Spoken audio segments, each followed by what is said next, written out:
does your language define you? How do you define yourself through language? If we were to strip everything else away except for your words, what kind of person would you find there? That's pretty much what the internet does to us, right? Whether you're talking to people, whether you're reading or writing or just browsing the internet, the words that we choose dictate how we relate to the world around us, how we understand ourselves and our experiences. Language is how we acquire new information and how we process it. It's how we learn. Excuse me. The words that we use, excuse me. Oh, I'm sorry. I don't think it's hyperbole to say that our lives, indeed our realities, are shaped by language. The words that we use influence and can even limit the information that we access in an online environment. And over time, the information that we're exposed to can affect our ability to communicate with each other. So as a librarian, one of the primary things I do is I help people with their research. Okay, so let's imagine that a student has come to me with a research question. They're looking to learn more about global warming. And so we sit down, we pull up Google, and we're confronted with that empty search box. At this point, what do we type into the search box to get to the information that we're looking for? Well, we're looking to learn more about global warming, so that would be a good place to start. So we type in global warming, we pull up this results page, and as we go through, we see immediately we have 296 million results, which is a lot. We're not going to get through all that. But the number is kind of interesting to look at. So as we scroll through the results, we see that we're getting things from a variety of sites: news websites, government, science-oriented websites. We're getting the titles of some op-eds. And another thing that we're seeing that the debate surrounding the topic is represented in this results page, because we're getting items that come down on one side of the debate, items that come down on the other side of the debate. So that's an interesting thing to notice. Now, let's say global warming is not the phrase that you associate with this topic. Let's say when you think of it, climate change is what comes to mind. So we do that search, and we see immediately 793 million results. That's far more than we got with the previous search. So obviously there are more documents that are using this phrasing than global warming, right? Now again, as we scroll through, we see that we are getting that variety of results from different sites. But if you pay attention to the titles and the entries into these documents, we see that the debate is not being treated here. We're not seeing any indication of the debate that surrounds the topic. Everything comes down on the side of either climate change exists or just assuming that climate change exists and then going about its merry way. So that's an interesting difference between these two phrases. Now, just for comparison's sake, we're going to reach all the way back to high school, and we're going to pull out greenhouse effect.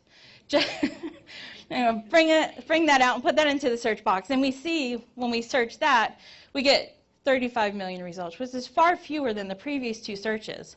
And if we look at the results there, we see that the types of documents we're pulling are different. They're different in nature. They're mostly informational documents. So they're talking about the greenhouse effect, like the nature of the phenomenon. It's just kind of describing it. So what we've done is we've searched we've done a search, we've used 3 different phrases that are used interchangeably, and yet we've managed to access different kinds of information. Okay? So that's what happens with the internet. Words matter, even when you're just doing an internet search. Now, if this student is anything like any of my other students, their first inclination is to type in a question. Okay. All right? So instead of thinking in terms of what words do I need to type in, what are my big ideas, they're going to type in, is global warming a hoax, right? That's going to be the question in their mind. That's what they're going to type into the search box. And so we've done that here, and we pull up the results. And we see that with the exception of like a Wikipedia entry and a Daily Show clip, everything here is arguing that global warming is a hoax. Okay? So let's come at that from another angle. Let's say, is global warming real? And we type that in, and we do that search. Okay, oh, excuse me, yeah. We see that with the exception of, I think, like 4 items here, 4 op-eds, all the results come down on the side that global warming is real. We see that when we go through the results. Now, what's happened here? What does this tell us, and why is this important? Let's think about the way a search engine works. You go to the search engine, you type something into the search box, and then what it does is it scours the internet for documents that contain those words, those specific words that you've typed in. And they deliver those documents to you via a results page. So if you type in, is global warming a hoax? That's what it's seeing. It sees global warming, and it sees hoax. And it's bringing back documents that contain those words. Same thing with this global warming real. It's bringing back documents that contain those words.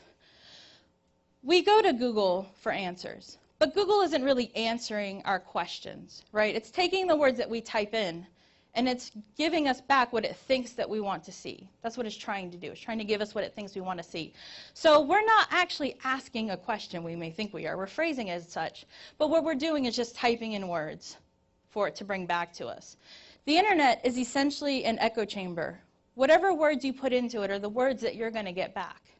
So it's important to keep in mind. Now, another issue that my students have, they like to frame things as questions. Another problem that they have is they approach the research process backwards. They start off with a thesis, and then they conduct research to support that thesis. And depending on where they're looking, they get frustrated because if their thesis is wrong or if it's flawed, they're not going to find much there, so they get frustrated. Well, the purpose of research, whether you are trying to answer a question or whether you're just trying to gain greater familiarity with a topic, the purpose of research is to learn new information. It's to acquire language that you need to understand new ideas. Okay? So you start off with a topic and then you explore that, and as you go, then whatever answer you come up with, that becomes your thesis. That's how the process should work. But that's not what the students are doing. They're doing it the other way around. And there are two problems with this. First, like I said, their thesis could be flawed, okay, or it could be wrong. And the other problem is it just defeats the purpose of the process. You're not learning anything new if you're just intentionally setting out to reinforce preconceived ideas, okay? Excuse me. The thing is, and the reason this is important to me, I think, is that I don't think this is limited to just students. I don't think this is just college students who do this. I think this is a matter of human nature. And I think that we are all guilty of this to some extent. For example, my parents.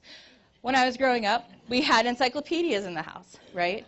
But my parents didn't buy these encyclopedias out of some desire to support my education. They had no ideas of greatness or anything. But we had the encyclopedias so that they could settle arguments among themselves. Like that. That was the whole reason we had them. And so I realize that now encyclopedias are a little passé now that we have the entirety of the World Wide Web to support our information needs.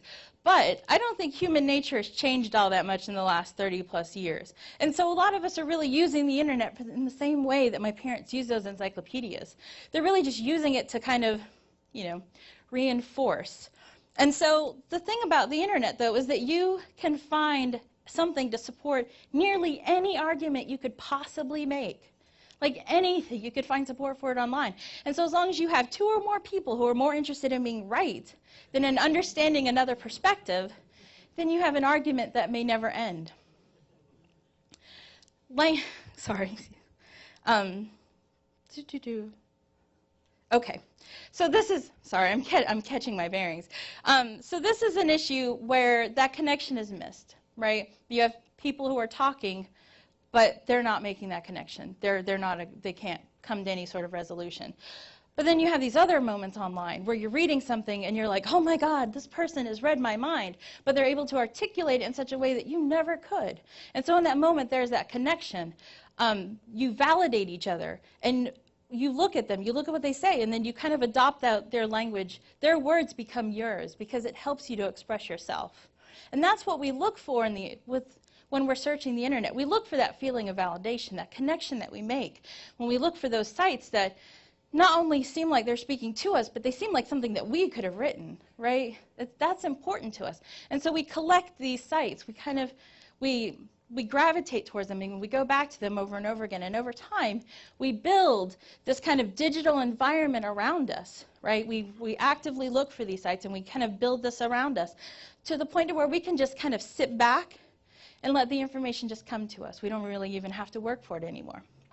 But at this point, the dynamic begins to change.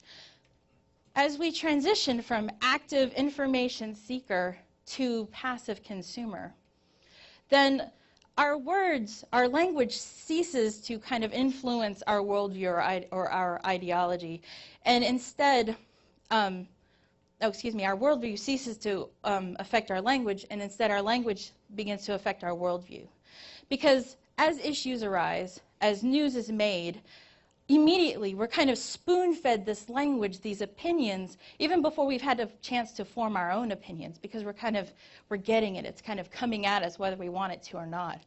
And so we accept this, we see this, and we don't even realize that we don't have a chance to form our own opinions, because this language that is coming at us is language that we're familiar with. It's language that we're comfortable with. And so we're kind of getting these opinions and not even realizing that we're not forming them ourselves. The language, it's impossible to separate language from learning. The language that we absorb can not only define us, but can also limit us. Okay, so it's important to think about that. It's important to keep that in mind. So if you dwell in a digital environment, going back to our global warming example, if you dwell in a digital environment where the words that are used in association with digital warming, sorry, I'm a little behind on my slides. So where the words that you associate with global warming are junk science and hoax and myth and alarmist, okay? These are the terms that you're going to think about that you're going to associate with this topic. And the same is true for someone else who dwells in a digital environment where global warming is generally accepted, okay? So you get these two people together, and they may have a difficult time talking to each other because they're coming at the same topic with completely different vocabularies, different language that's associated with it. Sorry, excuse me. So the process of communication, it requires that we reach out to someone in order to make that connection, so that we can begin to try to understand them, so that we can begin to try to understand other viewpoints. Language can empower us and it can unite us. But where language fails, where communication fails, people become isolated.